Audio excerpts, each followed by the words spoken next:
It was quite early on, like sort of my background, like I did my apprenticeship in New Zealand, which was a good introduction to food, and spent my early days sort of training in a hotel. But when I came to Sydney and then started working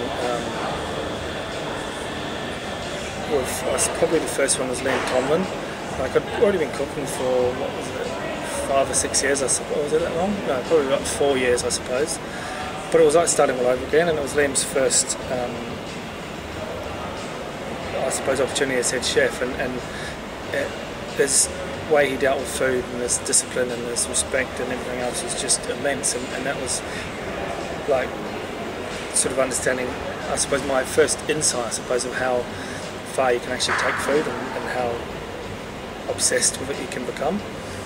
And so a combination of that, and when I went to the UK and started working with Raymond Blanc, I suppose a combination of those two gentlemen and their amazing restaurants, being exposed to that at such a young age, I think, was probably the real thing that set the rest of my career, I think.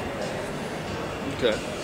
When it comes to people eating at home, what do you think is the biggest the shame in terms of taking advantage of food? I think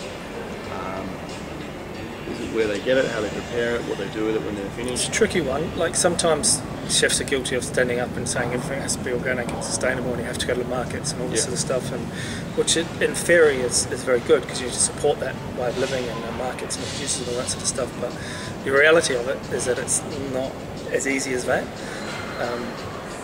I was like that before, but now I've got 4 businesses and 2 children, and I pick them up from daycare at 4:30 in the afternoon, and with my wife, and we rush home and we have bath time and we cook them dinner and we put them to bed, and then we'll have turnabout coming back to the restaurant. And and a lot of families are faced with those pressures, and be able to cook healthy, fresh food and go to the markets or even go to the supermarket every day is just pretty much impossible, really. So the main key, I think, for me is to encourage freshness in people's cooking, and in terms of not using processed foods. And it's great to support your local fruit and veg man on the corner and your local butcher and all that sort of stuff, which is really, really important. But you can't always do that. Like sometimes you do have to go to the supermarkets and those sorts of things. But I think the most important thing is to buy fresh broccoli and buy a nice steak and cook it fresh, opposed to stuff that comes in a can or in a packet that's got numbers and all that sort of stuff on the side of it, especially for your children, and and sort of not getting takeaway and that sort of stuff, but trying to educate them to cook fresh and getting them off. Like I'll try and get my daughter, like she'll read about Freddy the Froggo and all the chocolatey things at school and all that sort of stuff, and she gets them every now and again as a treat. But I try and get her, when I take her shopping, I try and take her down to the markets or the shop or whatever and get her excited about the broccoli and how beautiful the organic broccoli is. When she gets back home, she's really excited about eating it.